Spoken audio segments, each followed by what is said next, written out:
Saya mau mulai dengan sebuah skenario dulu nih.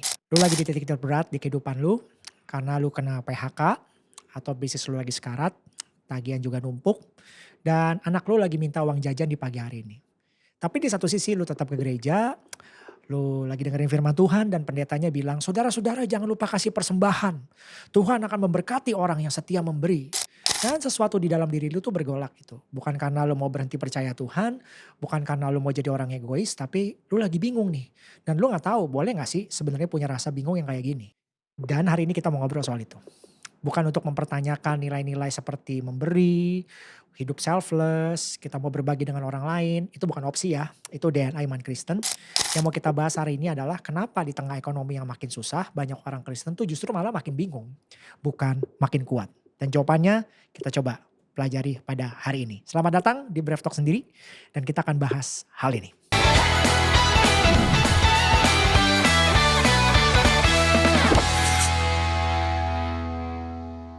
Sebelum kita masuk kemanapun, gue mau disclaimer dulu ya.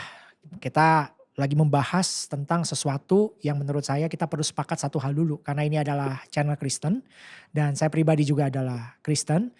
Ada nilai-nilai itu yang bukan opini, bukan kayak opsi, tapi juga nggak boleh bergerak karena kondisi ekonomi. Nilai-nilai ini adalah bagian dari DNA kekristenan.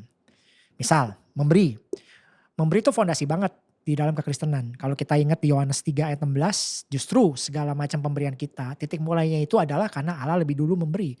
Kalau Allah sendiri adalah pemberi, maka kayaknya hidup kekristenan itu harusnya mencerminkan karakter Allah kan. Yang kedua, kekristenan juga mempunyai nilai itu kita hidup selfless lah, tidak egois. Di Filipi 2 ayat 3 sampai 4 berkata, "Janganlah kamu hidup untuk mencari kepentingan sendiri atau pujian-pujian yang sia-sia. Sebaliknya hendaklah kamu sesuatu orang menganggap yang lain, kalau gua nggak salah, lebih utama daripada dirinya sendiri gitu ya. Jadi itu prinsip. Yang berikutnya hidup sebagai atau jadi berkat. Kayaknya di Kejadian 12 ayat 2 kita diingatkan di cerita bahwa Abraham tuh diberkati bukan untuk diberkati buat dirinya sendiri, tapi juga untuk jadi berkat buat orang lain. Dan itulah warisan iman kita. Jadi saya mau bilang ini dengan tegas, nilai-nilai ini nggak berubah karena ekonomi lah, karena inflasi naik lah, nggak berubah karena situasi politik kacau lah, nggak berubah. Ini bukan negosiasi. Tapi justru karena nilai-nilai ini begitu penting dalam kehidupan kita mau coba lebih grounded nih tentang bagaimana cara kita memahaminya dan menghidupinya itu dengan benar dan lebih matang gitu di dalam kehidupan kita sehari-hari. Dan di titik itulah pembicaraan kita dimulai. Tapi saya mau tanya satu pertanyaan dulu. Kenapa memberi itu jadi DNA-nya orang Kristen? Kenapa bukan agama lain? Kenapa bukan filosofi lain? Jawabannya ada di satu ayat yang kita udah sama-sama tahu lah gitu ya. Tapi mungkin kita belum renungkan lebih dalam nih. Ayatnya kan di sini, Yohanes 3 ayat 16, karena begitu besar kasih Allah kepada dunia ini sehingga ia telah mengaruniakan anaknya yang tunggal gitu. Dari sini kita ngerti bahwa Allah tuh memberi. Dan dia bukan beri harta, bukan beri berkat materi, atau memberi kemudahan hidup. Yang dia beri adalah yang terbaik yang dia punya, yang paling berharga yang dia punya, yaitu anaknya sendiri, Yesus. Yesus yang tidak punya dosa, Yesus yang menebus kita semua bahkan dari dosa, Yesus yang malah mau merasakan lapar, lelah ditolak, dikhianati, dan akhirnya Yesus disalib untuk menebus kita yang sama sekali sebenarnya nggak layak untuk diselamatkan. Saudara sadar gak? Itu pemberian terbesar ya, yang pernah ada di alam semesta kita ini. Gak ada yang bisa menandinginya. Tidak ada yang bisa membalasnya. Dan disinilah mestinya semuanya tuh berubah gitu. Ketika kita benar-benar ngerti bahwa persembahan kita ini nih bukan lagi soal kewajiban, bukan soal aturan, bukan soal takut ya kalau kita nggak ngasih. Persembahan kita ini nih berdasarkan ayat tadi mestinya menjadi respon gitu. Respon dari hati yang sadar bahwa saya udah dapet yang terbaik, yang paling mahal. Apa yang saya bisa berikan kembali kepada Tuhan? Dan Roma 12 ayat 1 menjawab pertanyaan ini dengan luar biasa. Karena itu saudara-saudara demi kemurahan aku menasihatkan kamu supaya kamu mempersembahkan tubuhmu yang hidup sebagai persembahan yang hidup, yang kudus dan yang berkenan kepada Allah. Itu adalah ibadahmu yang sejati. Sudah perhatiin deh kata-katanya. Persembahan yang hidup. Jadi bukan sekedar uang yang ada di amplop persembahanmu atau kayak persepuluhan dari gajimu. No, no, no, no, no, bukan itu semua. Ini bicara seluruh hidup kita, waktu kita, tenaga kita, semua tentang hidup kita. Dan itu adalah semuanya persembahan. Jadi ketika kita ngomongin persembahan, dalam konteks tadi ekonomi susah, pertanyaannya bukan berapa persen yang saya kasih lagi sih. Tapi dari hidup yang sudah ditebus dengan begitu mahal ini, apa ya yang saya bisa persembahkan hari ini dengan hati yang tulus dan penuh syukur. Dan itu pertanyaan yang berbeda. Itu motivasinya tentu berbeda. Dan itu tentu akan menghasilkan respon yang berbeda pula. Jadi bukan karena terpaksa, tapi karena kita bersyukur gitu. Karena kita udah menerima yang jauh lebih besar di dalam kehidupan kita. Oke, sekarang buat lebih real lagi ya. Saya kasih cerita nih. Saya mau cerita tentang seorang yang ya udah sebut aja namanya Riko ya. Riko tuh orang Kristen yang genuine, bukan Kristen KTP, bukan Kristen yang ikut-ikutan. Dia percaya sungguh-sungguh. Tiap minggu dia hadir ke gereja, tiap bulan dia setia kasih persepuluhan, tiap bulan dia bersedia memberi persembahan. Dia percaya bahwa hidup tuh bukan tentang dirinya sendiri. Tapi kemudian badai datang. Tadi kita udah balik ke situ kan ya cerita di awal kan. PHK, tabungannya habis, anaknya masih sekolah ya. Istrinya mulai nangis diam-diam sih. Karena namanya kesulitan ekonomi kan membingungkan ya. Tapi satu minggu dia dengar khotbah di gereja tentang itu tadi. Kalau saudara taat kepada Tuhan, berikan persembahan. Itu adalah bukti dari imanmu gitu. Dan pulang dari gereja dia duduk di meja makan. Dia lihat tagihan, dia lihat anaknya. Dan tanpa sadar di kepalanya tuh terbentuk sebuah konsep. Kayak dua pilihan gitu. Gimana ya? Taat kepada firman Tuhan, kasih persembahan atau tapi kalau dikasih keluargaku sendiri ini gak bisa makan Tuhan. Dan di situ Riko mulai ngerasa sesuatu yang dia takut akui. Yaitu apa? Rasa marah.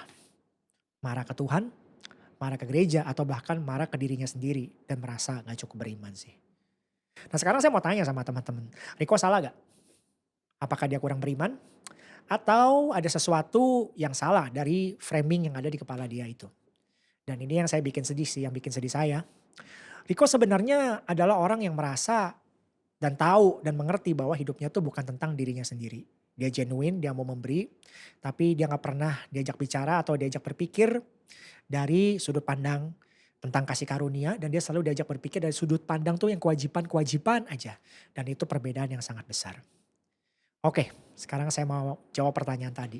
Ini, menurut saya yang salah bukan iman Riko. Yang salah adalah framing yang ada di kepalanya yang tanpa sadar mengubah cara berpikirnya. Dan ini yang saya mau ajak teman-teman kenalin sih pada hari ini. Karena sebagai orang Kristen kita kan gak dipanggil bukan untuk percaya dengan benar aja. Tapi kita juga dipanggil untuk berpikir tuh dengan benar juga. Makanya di Roma 12 ayat 2 kita perlu berubah ya oleh pembaruan budi kita. Budi tuh cara berpikir kita. Dan Alkitab sendiri peduli dengan ini. Dan di konsep ini ada dua nih jebakan pikirannya. Jebakan pikiran yang pertama kalau saya boleh ngomong namanya false dilemma ya. False dilemma atau pilihan palsu. Tadi kan kita udah tahu ya, kita coba lihat kembali tuh tadi. Isi kepala Riko terbelah dua, taat kepada Tuhan atau survival mode nih, jaga keluarganya. Kedengarannya seperti pilihan nyata, tapi sebenarnya ini false dilemma, pilihan palsu. Seolah-olah cuma ada dua opsi, padahal kenyataannya buat saya spektrumnya tuh lebih luas lagi. Siapa bilang sih memberi itu hanya tentang uang aja? Memberikan gak harus bentuknya persembahan aja atau mesti dipenuhi bahkan saat keluarga sudah makan. Dan gak ada yang ngajarin kayaknya kalau yang tidak memberi nominal tertentu, wah itu berarti tidak taat loh. Kan kayaknya begitu kan. Tapi coba kita lihat ya dari sisi Alkitabnya. Ada loh di ayat Alkitab di 1 Timotius 5 ayat 8, jika ada seseorang yang tidak memelihara sanak saudaranya apalagi seisi rumahnya, orang itu murtad kata Alkitab. Jadi Alkitab ini serius kok tentang bagaimana kita menjaga keluarga kita. Jadi pilihan ada di kepala Riko itu nggak masuk secara logika, itu pilihan yang juga palsu buat saya dan Alkitabiah. Tuhan nggak pernah tuh membenturkan dua hal itu gitu pada kenyataannya. Ini false dilemma teman-teman semua. Ini berbahaya bukan cuma secara logika tapi juga secara iman. Karena kalau orang mikirnya udah salah, makanya konsepnya di kepalanya tuh jadi salah. Hidupnya kayak dikasih pilihan palsu gitu. Yang terjadi bukan dia lebih beriman, dia merasa dijebak, dia merasa makin lama dia perlahan tuh yang saya takutkan malah makin menjauh gitu ya. Bukan dari persembahannya sih, tapi malah jauh dari Tuhan. Dan itulah tragedi yang sesungguhnya. Nah jebakan yang kedua adalah konsep berpikirnya tuh kayak appeal to consequences. Jadi menilai sebuah kebenaran dari akibat yang ditakutin. Nah ini dari arah yang berlawanan nih. Jadi gini nih, ada yang bilang kalau gereja ngajarin kasih persembahan atau memberi pada saat ekonomi susah, orang tuh makin sengsara. Itulah sebabnya ajaran itu salah tuh. Kedengarannya peduli, kedengarannya masuk akal, tapi ini juga jebakan logika. Namanya appeal to consequences tuh menilai sesuatu yang salah bukan karena prinsipnya tapi karena konsekuensi yang kita takutkan. Analoginya gini, misalkan prinsip satu, operasi bedah itu menyakitkan. Prinsip dua, pasien kesakitan setelah dioperasi. Kesimpulannya operasi salah. Ya kan tentu nggak begitu kan. Nah sama dong dengan yang tadi kita bahas sebelumnya tentang memberi. Jadi kalau ada masalah dalam cara pengajarannya atau penerapan tentang nilai memberi, solusinya bukan buang prinsipnya. Solusinya adalah kita ganti nih cara kita berpikir sehingga penerapan kita tuh jadi lebih bijak dan lebih dewasa. Nah, dua jebakan ini, false dilemma dan appeal to consequences seringkali tuh muncul ya dalam percakapan soal gereja dan ekonomi. Dan yang membuatnya berbahaya adalah dua-duanya kedengarannya masuk akal. Itu teman-teman semuanya. Dan saya mau tambahkan satu hal yang penting sih di sini. Dua jebakan ini seringkali nggak disengaja ya terjadi loh. Banyak pemimpin gereja juga yang genuine, yang benar-benar cinta jemaatnya, tapi tanpa sadar menggunakan framing yang menjebak nih. Bukan karena mereka jahat, tapi karena mungkin belum diajak melihat dari sudut pandang ini yang lebih luas gitu sih. Dan itu yang mau kita koreksi bersama pada hari ini, bukan dengan menyerang, tapi dengan memperbaharui ya cara berpikir kita. Dan sedikit banyak ada dua nih konsep yang beredar populer di gereja. Contoh ya, dan selama ini juga mungkin belum dijawab jujur ya. Yang pertama nih, kita tetap kok bisa memberi. Memberi asalkan sesuai kesanggupan masing-masing. Dan di titik itu saya setuju sih, ini Alkitabiah. Di 2 Korintus 9 ayat 7 sangat jelas kok, memberi itu menurut kerelaan hati, bukan paksaan, bukan kesedihan. Jadi ya spektrum ini nyata dalam Alkitabiah dan memang orang harus memberi dengan kerelaan hati gitu ya. Bukan dengan jumlah yang sama atau kondisi yang sulit bukan berarti harus paksain diri. Nah, tapi, saya mau jujur juga di sini ya, ini bukan menghakimi, izin ya, izin bukan menghakimi, ini untuk refleksi bersama. Kadang kalimat sesuai kesanggupan tuh dijadiin, kayak tempat ngumpet yang aman gitu, untuk mereka tuh berhenti memberi. Karena kadang bukan soal nggak sanggup sih, tapi kalau jujur ya, prioritas kita tuh perlu diperiksa lagi. Dan ini bukan soal menghakimi siapapun, ini soal kejujuran di hadapan Tuhan. Karena kalau saya cek bahasa aslinya, kata kerelaan hati dalam bahasa Yunaninya tuh proaireo ya. Adalah kata yang muncul satu kali di perjanjian baru dan di sini maksudnya ini bukan sekedar mau secara pasif gitu ya. Artinya ini udah keputusan yang udah lu proses sendiri dan buat di dalam hati. Dan ada kata di hadapan Tuhan saja tuh dalam bahasa aslinya, bukan di depan orang, bukan buat kelihatan rohani. Dan rasa-rasanya kalau dalam bahasa asli ada pengertian satu keputusan di dalam hati yang sudah dipilih dan di hadapan Tuhan saja, berarti tanggung jawabnya kan vertikal ya. Jadi saya yakin lah Tuhan tuh lihat hati kita. Dan Tuhan yang sama nggak cuma minta nominal, minta jumlah ya. Enggak lah Tuhan nggak kayak gitu.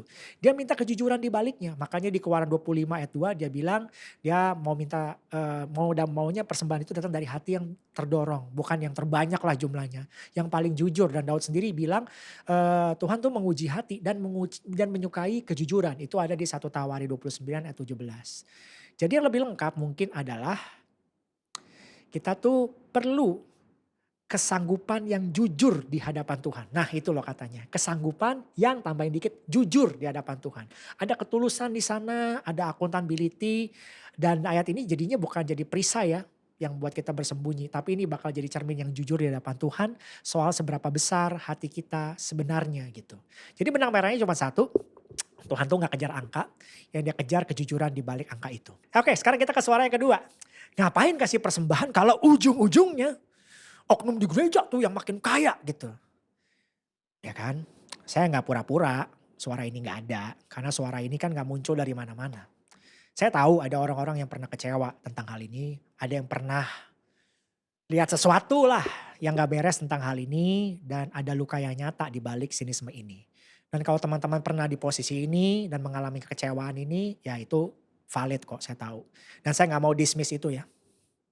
Tapi saya mau ajak kita bedain dua hal. Antara pengalaman yang menyakitkan dan prinsip yang diajarkan Alkitab. Jadi kalau ada oknum yang mengkhianati kepercayaan jemaat itu integritas manusianya menurut saya. Bukan masalahnya di prinsip memberinya. Analoginya simpel, saudara pernah nggak makan di restoran yang saudara udah nanti-nanti tunggu-tunggu nyampe sana makanannya wah saudara kesel dan gak enak. Saya mau tanya itu bikin saudara berhenti makan nggak? Selamanya? Enggak kan? Pasti saudara mau cari restoran yang lebih baik. Nah sama nih dengan hal ini. Jawaban atas pengalaman yang mengecewakan bukan berarti saudara tuh berhenti memberi. Ya walaupun gak ada perumpamaan yang sempurna ya. Tapi I hope itu menggambarkan sih kurang lebih konsep ini. Dan kita mau belajar teman-teman, kita mau lebih bijak juga untuk memberi. Dan boleh kok kita nuntut akuntabilitas ya dari komunitas iman kita. Karena gereja yang sehat sih, yang punya integritas tuh gak alergi kok buat transparansi mestinya. Ini bahkan bukan ancaman buat mereka ya, tapi ini justru kesempatan untuk membuktikan dong bahwa kepercayaan yang diberikan jemaat tuh dijaga dengan baik gitu. Oke, Kita lanjutkan, kita udah jujur tentang jebakannya, kita udah lihat 2 suara yang perlu kita respon, sekarang pertanyaan pentingnya kan begini nih, kalau nilai-nilai kekristenan itu tetap dan gak berubah, bagaimana nih kita menghidupinya secara tepat di tengah kondisi ekonomi yang susah? Dan ini yang saya sebut respon yang dewasa di dalam iman ya. Oke, jadi sederhananya sikap kita yang pertama nih bedain prinsip dan aplikasi. Prinsipnya itu tetap ya, memberi tidak egois, kita harus hidup jadi berkat, itu tetap. Nah, aplikasinya kita bisa kontekstual. Jadi memberi kan bukan cuma soal nominal kan. Bisa juga memberi waktu, skill, koneksi, tenaga dan sebagainya. Atau minim-minim sekedar hadir untuk orang-orang yang mungkin sedang dalam kesendirian gitu. Dan kalau ngomongin nominalnya sekarang, ya kita harus jujur sih.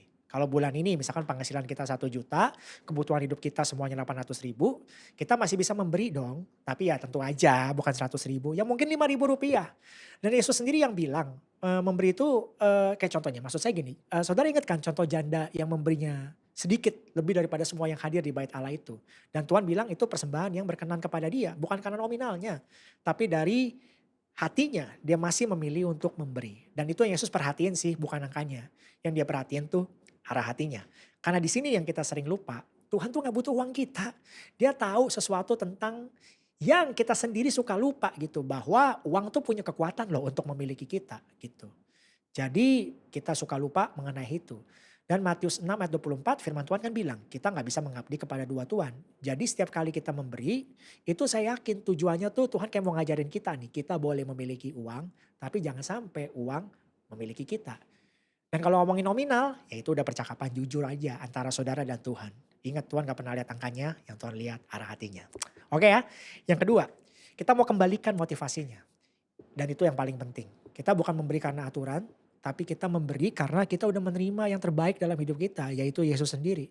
Jadi teman-teman persembahan yang lahir itu harusnya datang dari rasa syukur, bukan dari ketakutan, itu maksud saya. Jadi kalau kita punya konsep itu di kepala kita, buang jauh-jauh deh.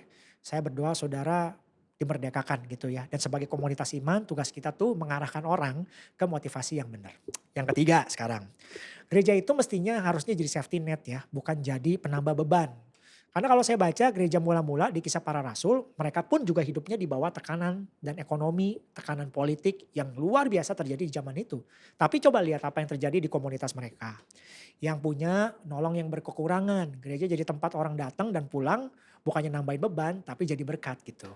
Ya, jadi di situ poin yang ketiga, itu bukan kebetulan, itu bagaimana kita tuh di-approach oleh firman Tuhan tuh konsepnya komunitas tuh seperti begitu. Bahkan dalam beberapa pelayanan Yesus kalau sudah perhatikan ya. Yesus datang tuh kasih orang makan dulu. Ya kan. Jadi gereja tuh bukannya nambahin beban tapi minim-minim bisa memberi safety net atau penghiburan lah. Kira-kira seperti itu. Dan yang keempat ya. Nah ini yang seru nih. Ini untuk para pemimpin yang mungkin dengerin ini. Saya mau ngomong dari hati ke hati ya. Saya juga seorang gembala. Saya tahu beratnya posisi ini. Kita semua bertanggung jawab loh atas jiwa-jiwa yang Tuhan berikan kepada kita. Kita ngerti jemaat tuh harus bertumbuh secara iman, secara karakter. Dan kita tahu memberi adalah bagian dari pertumbuhan karakter atau iman itu. Dan justru karena kita percaya itu, kita harus nyampainya dengan sungguh-sungguh dan dengan lebih bijaksana dan konsisten. Masalahnya ada satu hal yang kadang luput dari kita. Jemaat yang duduk di bangku itu yang kita ajak bertumbuh, kan gak semuanya datang dari titik yang sama. Ada yang datang dengan hati yang lagi senang, lagi lapang, tapi juga ada yang datang dengan beban yang berat ya, yang hampir membuat mungkin hidupnya sangat putus asa. Dan bayangin deh, kebenaran yang sama disampaikan tanpa mempertimbangkan hal itu bisa terasa sangat berbeda tuh di telinganya mereka. Kebenarannya gak berubah, tapi cara kita membawanya itu tanggung jawab pastoral kita. Jadi ada perbedaan yang besar nih kalau tone-nya adalah tetap ya kasih persembahan walau kondisi apapun, buktikan iman Anda. Dan coba narasinya dirubah gitu. Belajarlah memberi dengan tulus sesuai dengan kemampuanmu. Datang dari ucapan syukur. Karena Tuhan melihat hati dan bukan melihat nominal. Keduanya ngajarin hal yang sama. Tapi yang satu bebasin. Yang satu tanpa sadar tuh bisa menjebak. Itu maksud saya. Saya yakin kita semua gak punya niat yang buruk. Gak bilang juga kita benar juga sih. Ya kan, saya yakin gembala yang baik tuh bukan cuma gembala yang ngerti kebenaran, tapi gembala yang tahu bagaimana membawa kebenaran itu kepada domba yang mungkin sedang kelelahan gitu. Dan Yesus sendiri yang jadi standarnya, kita udah tahu ya ayatnya di Matius 11 ayat 28.